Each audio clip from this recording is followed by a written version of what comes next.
Swastiastu,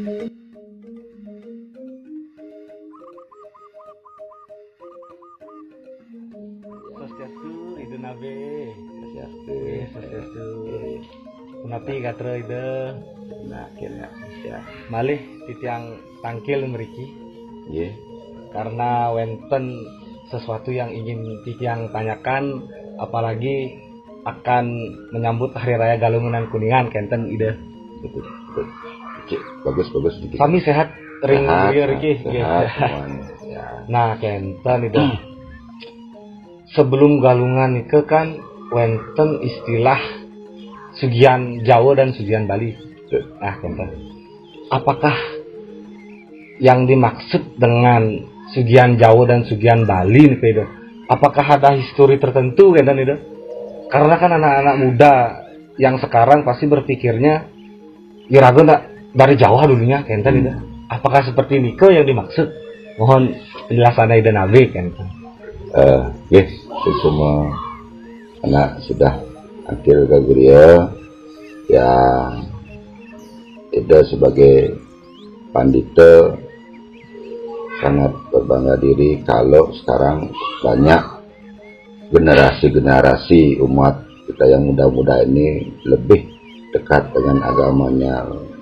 Dari yang rasa sungkan datang ke gereja, sekarang sudah, artinya hubungan kepanditaan dengan umat tidak ada batasan lagi. Jadi bagaimana seorang pandita itu sebagai pengayaan umat, pemberi pencerah, kan begitu. Memang di dalam masyarakat banyak sekali terjadi ketafsiran yang diharapkan oleh leluhur kita supaya mudah mengerti. Tapi zaman saat ini bagaimana kita melihat dari lontar-lontar itu sendiri, kan begitu ya. Kalau dalam tafsiran konsep daripada Galungan ini kan, kalau pandita melihat itu ada keterkaitan dari kita melihat dari Wuku Sungsang, Dungulan, Kuningan, kalau kita mau melihat dari sisi ini. Cuma dalam lontar Sundari Gamo banyak hanya menunjukkan cerita itu dominan dari Sugian Jawa dan Sugian Bali gitu. Padahal dari sana kita melihat hubungannya ada 3 dimensi di dalam itu. Satu contoh, ada Wuku Sungsang. Kita sering dalam berkaca di sini nih lebih bicara secara moksatam jagat kita, artinya secara keramaian, bukan dharmanya begitu. Kalau kita mencari terbukti apa di dalam persiapan Hari Raya Galungan ini, kita sering menunjukkan kemewahan yang tadinya tidak ada harus ada. Makanya kalau kita menafsirkan sebuah kata, ada tersirat pernah orang pandita yang kita pegang itu dari Ida Prandai Made Gunung sempat dalam wacana yang menyebutkan rarainnya Bapak apa sih lah. Sekarang rubah intonasinya gitu. Rarainnya Bapak apa sih lah. Inilah yang sering terjadi dalam makna kita berhari raya ini. Ternyata letak intonasi yang kedua ini yang sering dipakai itu. Katanya apa? Kita ingin menunjukkan kemewahan, gitu. Padahal dalam konsep Sungsang ini adalah terbalik, kita membalikkan diri dari ongkarang ngadak menjadi ongkarang Sungsang, kan begitu. Maka dimulailah dengan kata konsep Sugian Enten. Enten itu kalau kita bawa ke dalam sistem ini kan ada konsep hidup. Ya. Jadi bagaimana kita bisa membangkitkan dan mengendalikan hidup itu sendiri. Baru ada Sugian Jawa, Sugian Bali. Tapi sepanjang pandita tahu, di dalam menjalankan Sugianten tidak ada yang mengatakan saya merainan di Sugianten. Nah, ya. Pernah mendengar ada? Pasti kebanyakan di Sugian Jawa. Makanya kadang-kadang sering jadi tafsiran. Oh iya, Sugian Jawa berarti ya datang dari Jawa, Sugian Bali datang dari itu tidak.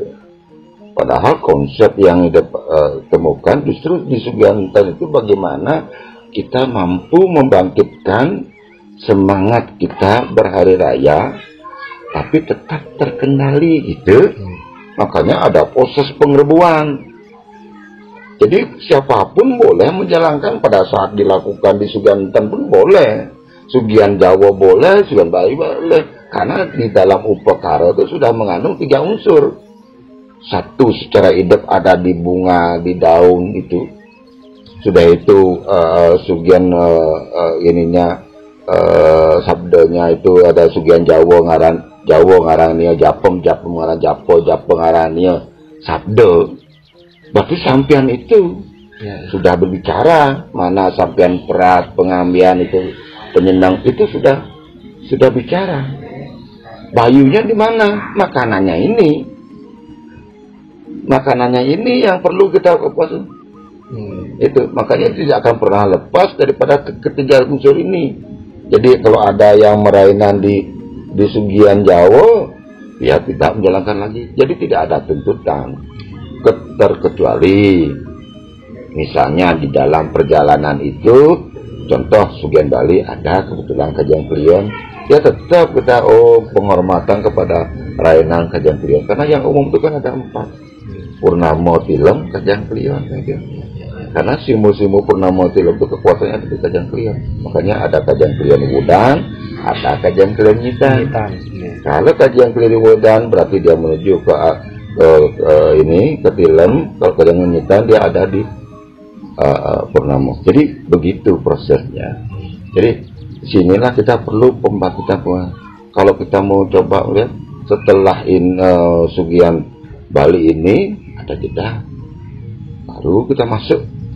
Jadi istilahnya idap, sabda, bayu. Nah sekarang yang kedua mana? Yang kedua ada di nyekep. Ini besok ini kita nyekep. Apa yang kita sekep, mana yang kita harus kendalikan adalah idap juga. Itu. Nah itu kan dari segi maknanya, dan nanti Niki untuk sejarahnya wenten. Ya, nanti setelah galungan baru kelihatan nanti. Nah, kalau seperti ke sekalian. Ya, dan nanti depan kita akan jelaskan bagaimana setelah galungan itu terjadi kan gitu ya. Jadi proses-proses daripada penyekepan itu adalah kembali ke idap. Makanya di sana ada karena di saat itulah ada akan turun kalau 3 kan gitu ya. Yang disebut dengan disebut dengan kalau dungulan, kalau galungan, kalau mangkurat begitu. Jadi setelah yang kedua baru disebut dengan penyajan. Penyajan sama dengan jajo sama dengan sajo gitu ya. Sajo sama dengan sabdo.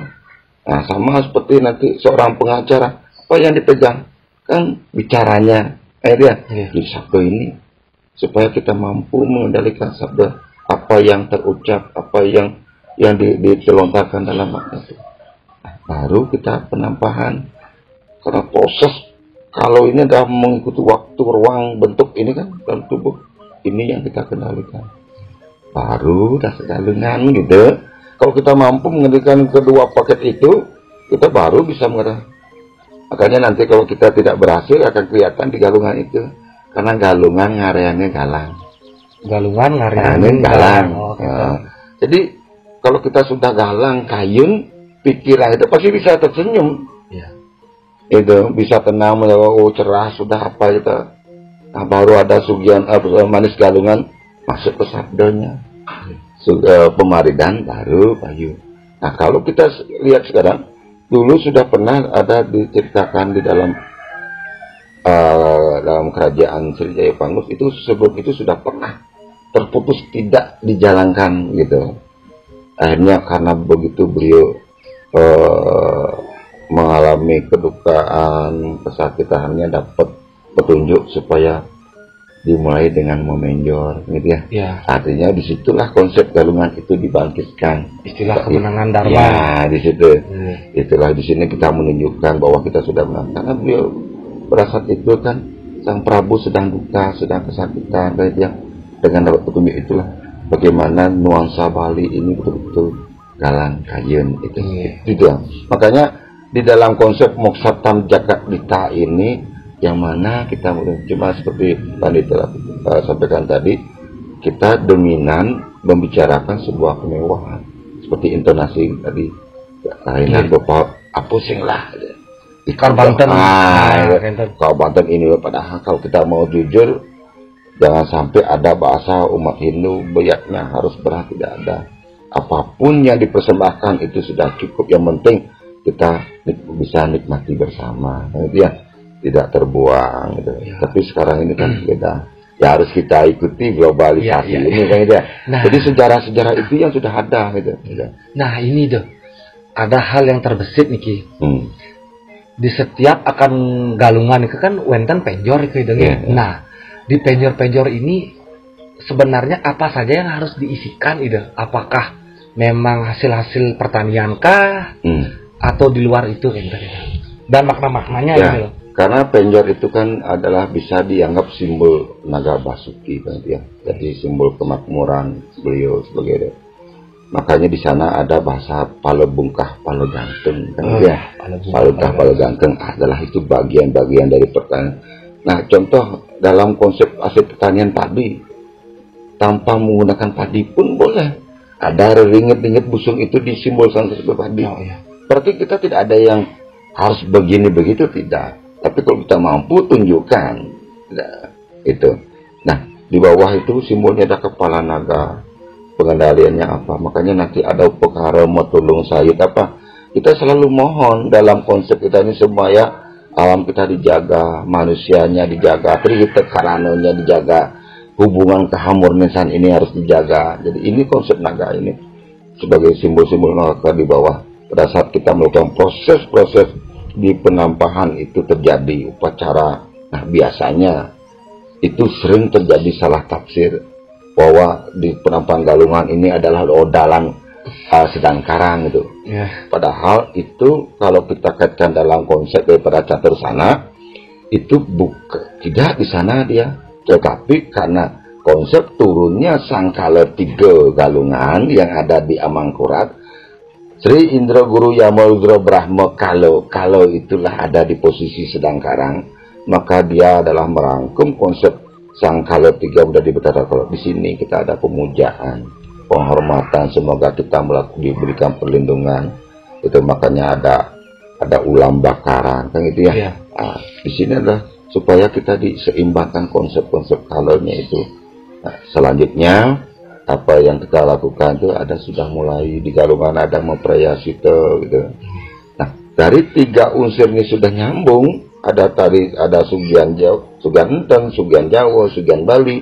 Sudah itu ditambah dengan penyekeban, lanjut ke penyajian, penampahan. Nah, sekarang ada galungan, manis galungan, ditambah dengan pembagian, ada 9. Maka nah, kaitannya apa? Ada turunlah pemacekan agung. Ibaratnya tiang pancang ini kalau sudah diikat oleh 9 penjuru, maka kekuatannya pasti pemacekan agung berdiri dengan tegak. Itu makanya pada saat kita berdiri dengan tegak, pada saat tutur-tutur orang tua kita dulu, jangan sampai melakukan proses merainan ini. Itu upacara di dalam di tumpak kuningan itu harus sudah selesai. Kenapa? Karena ini adalah proses untuk alam sunyo. Itu kembali ke sangkan paranen nomadi. Kita menjadi kembali kepada sangkan nomadi. Secara spiritual agama kita supaya lebih terikat. Itu dia. Makanya tumpak kuningan. Tumpak adalah bentuk kekuatan dan keseimbangan, keharmonisan. Tanpa tumpak tidak ada yang lain. Itu senada. Makanya ada tumpak-tumpak yang lain. Itu bagaimana kita mengendalikan sama seperti tumpak landep. Bagaimana artinya kita membangkitkan jenana kita kan supaya lebih kuat kan itu contoh.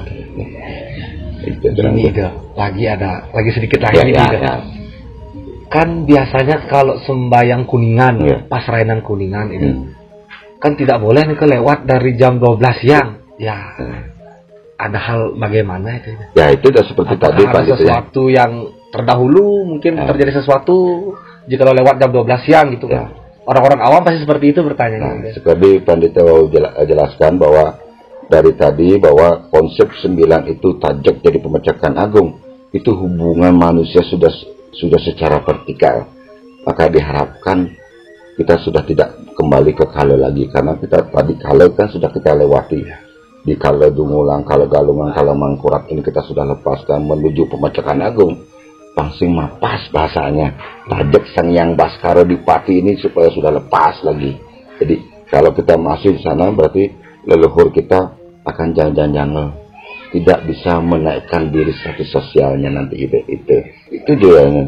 Cuma kan bagaimana dulu kan agama kita sangat memang secara keyakinan lebih tinggi, cuma kan dari sisi ajaran sastranya nak muluk itu yang kadang-kadang dia padahal kekuatan Tajek Suryo ini sudah hubung apa tidak, beliau sudah kembali ke secara struktural vertikalnya itu, artinya dari kembali ke sangkan paran, kembali ke sunyonya kan itu ya, dari nir menjadi ati, niskala sunyo sudah vertikal dia itu.